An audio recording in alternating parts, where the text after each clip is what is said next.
The astrologers have cast horoscopes, the priests given their blessings, the season is auspicious for weddings.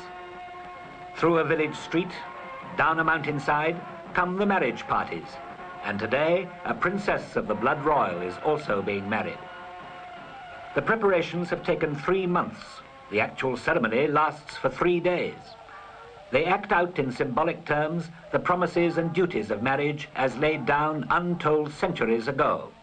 It adds up to much the same, in sickness and in health, until death do us part. If all is to go well, the ancient ritual must be followed exactly.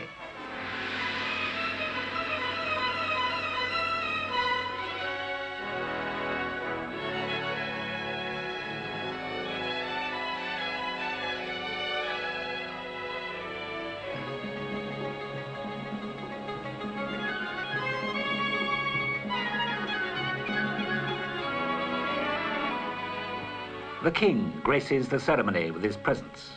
This is the king, and this his kingdom. Nepal, bounded by China in the north, India in the south.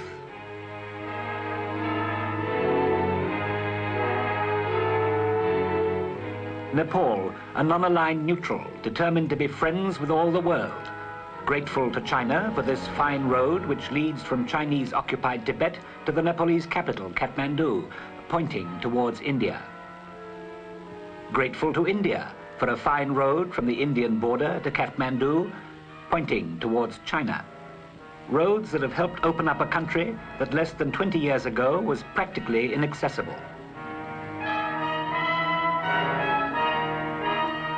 This school is a present from America.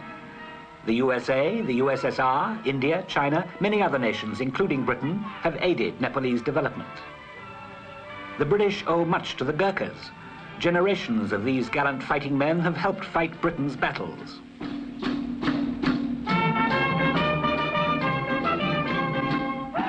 The band of the 2nd Gurkhas once again delights British audiences.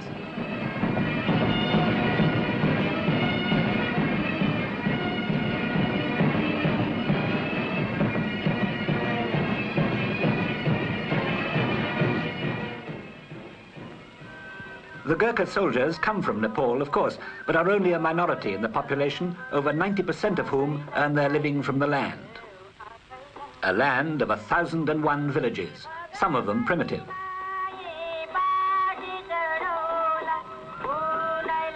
Economically, the people are poor. The country has yet to produce its first ton of cement or steel. But everywhere, things of outstanding beauty bear witness that this is a society rich in culture and human values. Things are changing. Unlike their parents, these children go to school, can read and write.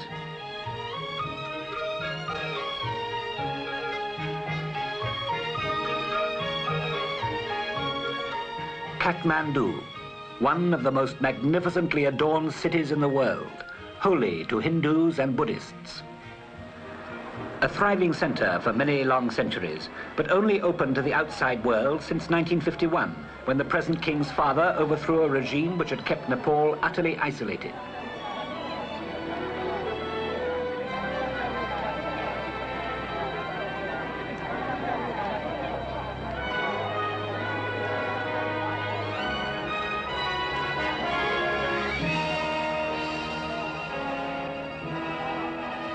The glittering host of temples and statuary are not relics of a remote past, but an integral part of everyday life. The washing dries on the temple steps. The shrines are a playground for children.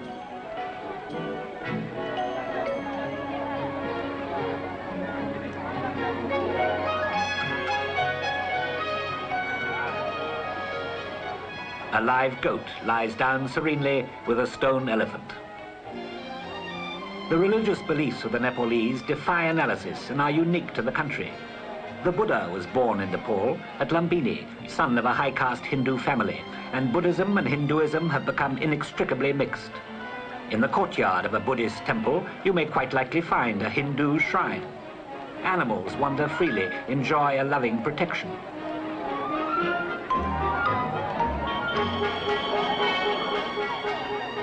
It's said that there are more shrines than people in this devout country. Everyone is free to worship as they choose, but outside religions are forbidden to make converts, although some schools and hospitals are run by Christians.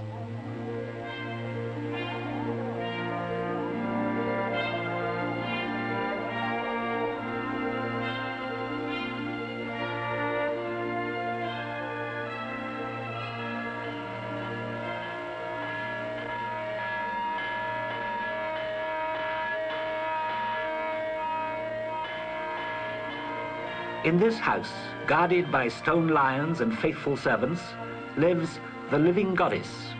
Chosen at the age of 2, she reigns until puberty, unless by so much as a pricked finger she spills blood beforehand.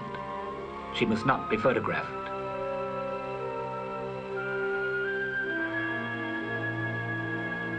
But into this ancient culture creeps remorselessly the Western way of life.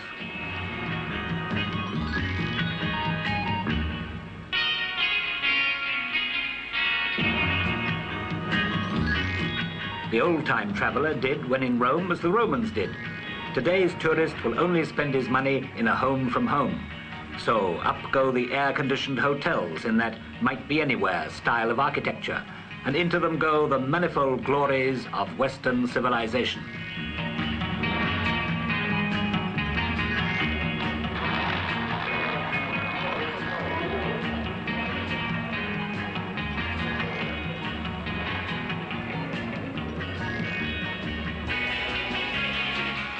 A new breed of people comes willy-nilly into existence. 6 months ago, this smart young casino employee was a Tibetan peasant. Tradition is dished up to tourists in forms like this absurd devil dance, performed in a car park in the light of bonfires drenched in kerosene.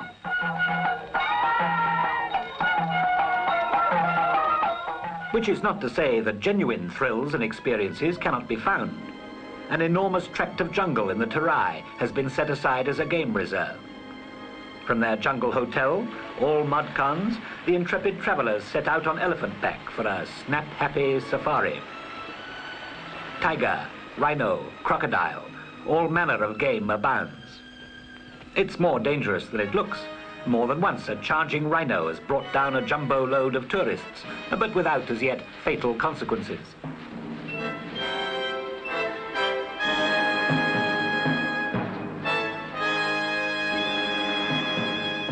Aid, tourism. Nepal needs both. But Mahendra is a wise monarch, caring above all for his country's independence. Knowing today's hard world has no room for museum states, he welcomes progress, but zealously preserves Nepal's traditional culture. Himself a poet, he here decorates writers who are serving the newly literate people. He and his queen travel widely, always find a great welcome in Britain. Here leaving the Royal Nepalese Embassy when the Nepalese ambassador, Mr. Misra, presented Dr. Hingorani, who was taking a team of doctors and surgeons to Nepal. From Britain, Nepal imported Westminster-style democracy, but the graft did not take. Instead, King Mahendra has introduced the system of panchayat democracy. The villages elect a council, which sends representatives to the district councils, from where representatives go to the national parliament. A new form of partyless democracy.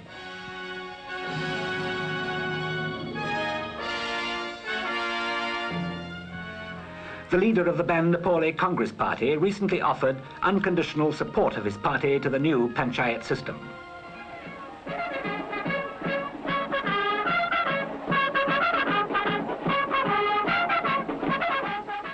With a united people, there is indeed something new under Everest.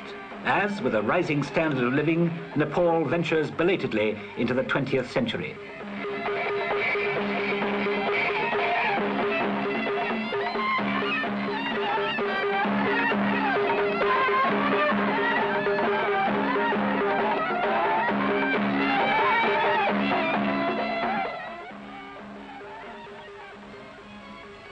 But for a long time yet, the old ways will survive. And the factories on the horizon and those who provide them, in this case the Chinese, will only seem puzzling intrusions into a tranquil and harmonious way of life that over many centuries has achieved, without benefit of machine, a kind of perfection.